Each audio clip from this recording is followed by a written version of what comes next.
Yes, today's topic is staffing. After planning, then organizing, the third function is staffing. What is staffing? Staffing is described as the managerial function of filling and keeping filled. What? The positions in an organization structure. This is achieved by first of all identifying requirement of workforce followed by recruitment, selection, placement, promotion, appraisal and development of personnel. For what? To fill the roles designed into the organizational structure.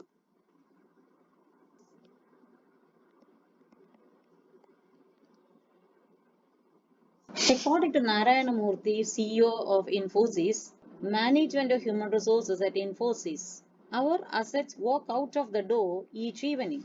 We have to make sure that they come back the next morning. At a time when organizations are debating the strategic importance of their human resources, Infosys, a consulting and a software service organization, includes its human resources on its balance sheet to affirm their asset value. The rationale for this is as follows. The long-term success of a company is usually examined on certain financial and non-financial parameters. Human resources are among these new non-financial parameters that challenge the usefulness of evaluating corporate success solely on traditional measures. Human resources represent the collective expertise, innovation, leadership, entrepreneurial, and managerial skills endowed in the employees of an organization. So, the importance of staffing comes over there. As a knowledge intensive company, Infosys recognizes the value of its human assets in maintaining its competitive position. It realizes that these assets can easily walk away as competitors in India and abroad covet its IT talent. Consequently, the challenge facing Infosys is how to attract, retain, and develop its human assets in a highly competitive and dynamic environment. Most of the current human resource practices at Infosys result from the vision of the leaders and the culture that they have created.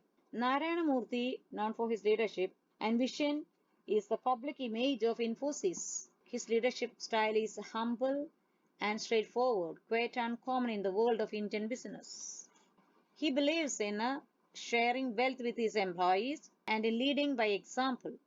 In a knowledge-based business like Infosys, he sees the importance of consistency in rhetoric and action in empowering employees. He is credited with creating a culture of closeness and empowerment at Infosys. His management style, rare among Indian business leaders, is based on Western management.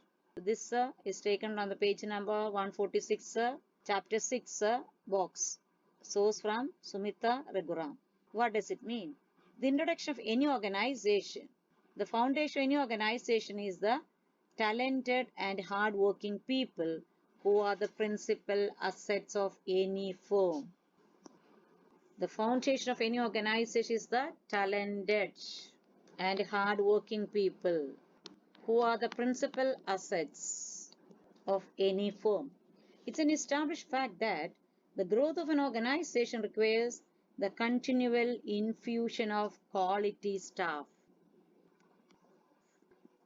Thus, adequate staffing or the provision for appropriate human resources is an essential requirement for any organization's success.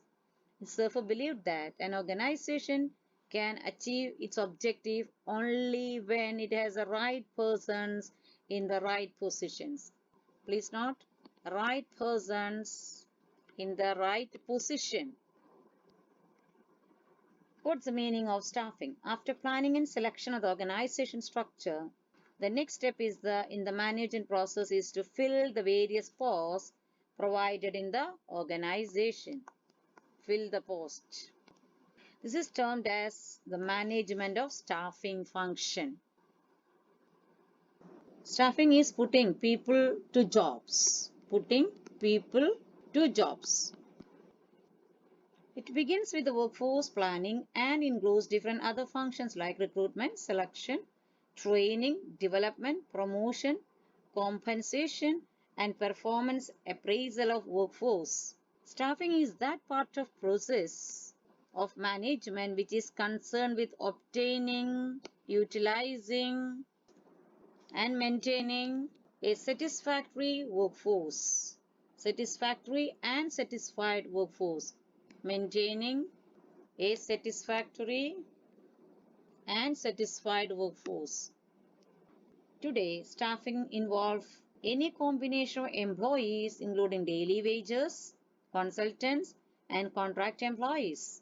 Staffing recognizes the importance of every single person employed by an organization as it is the individual worker who is the ultimate performer. Individual worker who is the ultimate performer. Yes, staffing has been described as a managerial function of filling and keeping filled the positions in the organization structure. It's achieved by, first of all, identifying requirement of workforce, followed by recruitment, selection, placement, promotion, appraisal, and development of personnel to fill the roles designed into the organization structure. Identify I, R, S, P placement, P promotion, I, R, S, P square, appraisal A, and development of personnel to fill the roles designed into the organization structure. In a new enterprise, the staffing function follows the planning and organizing functions. After deciding what is to be done and how is to be done, and after creation of the organization structure, the management is in a position to know the human resource requirements of the enterprise at different levels. Once the number and types of personnel to be selected is determined, management starts with activities relating to recruiting, selecting, and training people to fulfill the requirements of the enterprise. In an existing enterprise, staffing is a continuous process because new jobs may be created and some of the existing employees may leave the organization. So, we got the first question itself as an assignment. Please note down this question and answer. What is staffing? We can highlight more or less 8 points by comprising all these points and noting down the value points given by the box. S. Narayana Murthy's words also take into account.